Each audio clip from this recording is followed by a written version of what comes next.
factoring complex trinomials. So these are ones where the number out in front is not equal to 1. So you have something like 5x squared, or in the example we're going to look at 3x squared, plus a bunch of other things. And so one way of factoring these, there's many different ways, but a very common method is what we call the decomposition method. And what we're going to do is we're going to break up that middle term into different parts, and we're going to treat it just initially similar to a simple trinomial. Okay, so let's take a look at the example here and go through those steps. So first of all, what we're going to do is we're going to take a look at the first term and the last term. Those two numbers, 3 and 8, if we multiply them together, we get 24. So the first and the last multiply together, 24.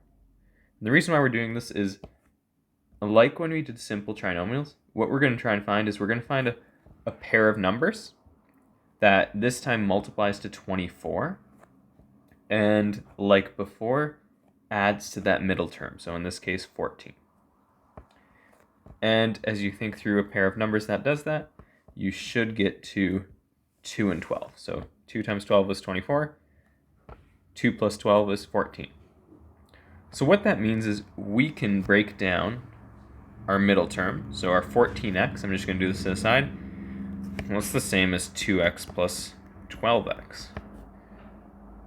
So let's actually do that in our actual equation over here to the left. So now we're going to have 3x squared. We're breaking down, decomposing, so that's where the name comes from. 14x into 2x plus 12x. And then we still have the 8.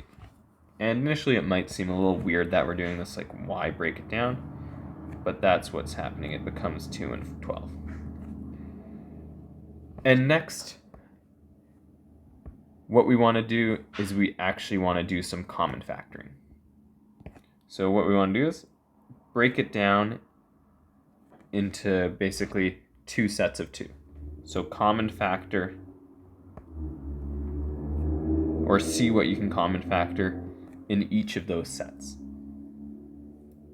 So for example, in that first set, the 3x squared plus 2x, the only thing we can actually common factor is an x. So you're going to have something like x, and what do we have left over? Just a 3x plus 2. All right, what about the second set? So the second set, we can common factor out, well, 12x and 8 are both divisible by 4, so we can common factor out of 4. And what are we left with? Well, 12 divided by 4 is 3, so 3x.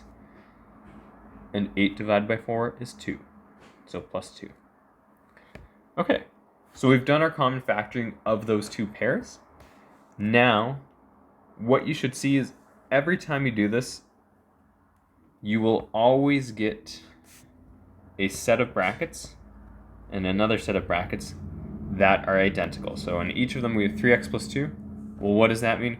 We could, in a sense, common factor again, and we're going to get 3x plus 2 times whatever's left over. So in the first part, you just have an x. In the second part, you have a plus 4. And there you have it. We've factored our original expression. So the key parts are find your pair of numbers like a simple trinomial, but we just need to take into account that the first number, the a value in front of the x squared, we're also multiplying that by the last number, and then breaking down that middle term into its parts and doing some common factoring afterwards.